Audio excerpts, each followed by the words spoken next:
मार्च महिना अखेरीस ट्रेकचा बेट ठरला व किल्ला निवडला जुन्नर जवळचा नारायणगड.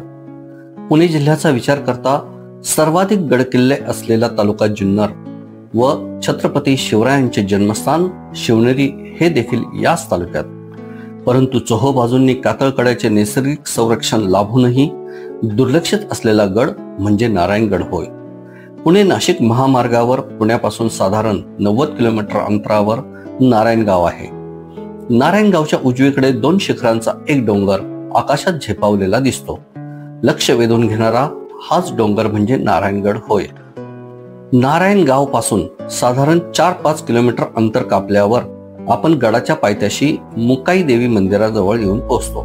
येथूनच गडाच्या बांधीव पायऱ्या व पुढे कातळात खोदलेल्या कोरीव पायऱ्या आपणास लागतात.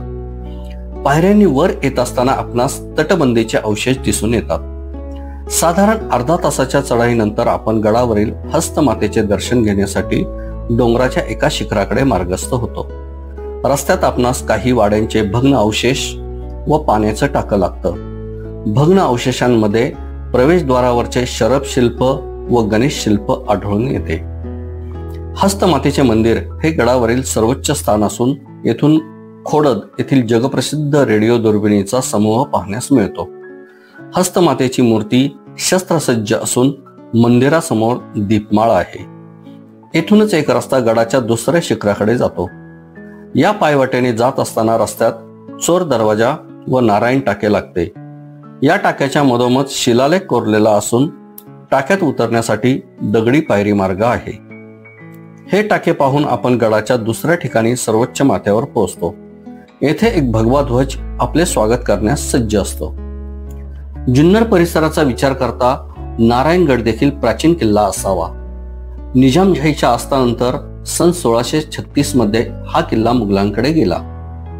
छत्रपती शाहू महाराज यांच्याकडे हा किल्ला असल्याची नोंद इतिहासात सापडते.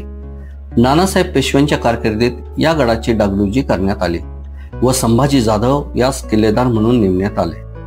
पेशवे काळात नारायणगडाचा वापर कैदी ठेवण्यासाठी केला जायचा.